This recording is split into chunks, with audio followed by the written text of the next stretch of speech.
Well, Chief Meteorologist Matt Zaffino joins us now. He's here to talk about snowpack in the region. But before we get to that, Matt, I understand you did a test ride of sorts on one of these ferries. Yeah, a couple of years ago, they did a test ride, if you will, not on an electric ferry, but on a boat from St. John's in Cathedral Park down to downtown Portland, just to give people a feel of what that would look like.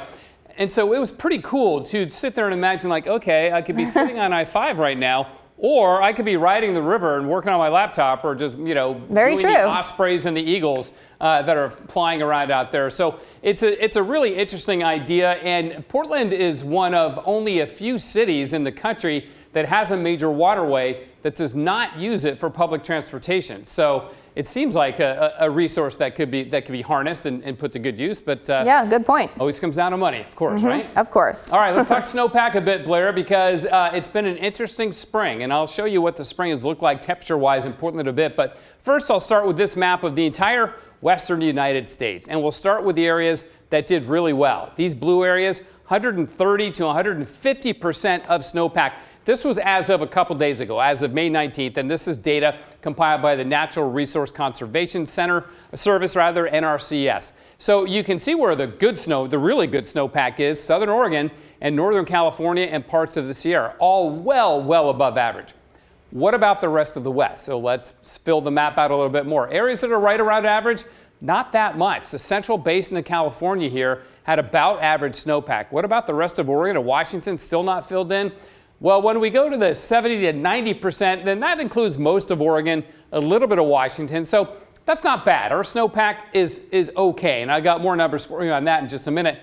But if we expand the map and fill out the rest of the map, the rest of the West, wow, look at all the yellow and the orange and the red showing snowpack at 50% or less than 50% of average through much of the Great Basin, the Central Rockies, the Northern Rockies, and the North Cascades here in the Northwest and in Washington. So our snowpack in Oregon, especially Southern Oregon, the best in the West, basically. Let's break this down another way. This is compiled by the folks, this is data rather from the Northwest Avalanche Center for the snowpack up at Timberline. I'll zoom in on this so we get a better read on it.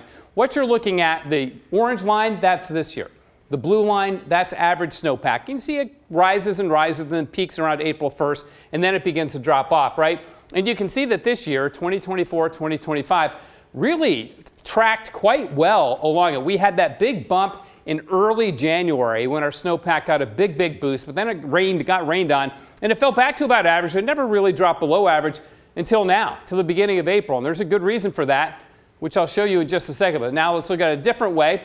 Timberline and Mount Baker, so Northern Oregon, Northern Washington. January 1st, we were way above average. And even though our snowpack went up February 1st and April 1st, the average went down a little bit or the percent of average went down because the averages go up. We've done much better than Mount Baker. They dropped down to 86% of average on April 1st, and now about 85% of average, which again, isn't terrible. It's not what we'd like to see, but it's not terrible compared to the rest of the West.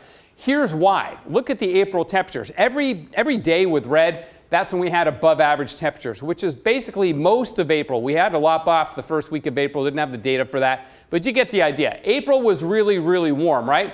What about May? Well, May started out really warm, but it's cooled off in the last week. We missed a couple days of data there, but it was cooler than average. So the point here is April, most of April and the first week of May were way above average. And for the rest of the West, this is for Portland, the rest of the West, even more above average than we were. So that's why we saw the snowpack decline the way it did. We got off to a healthy start, Blair, but you know, we like to keep it as long as we can, both for water supply and to help mitigate the fire season.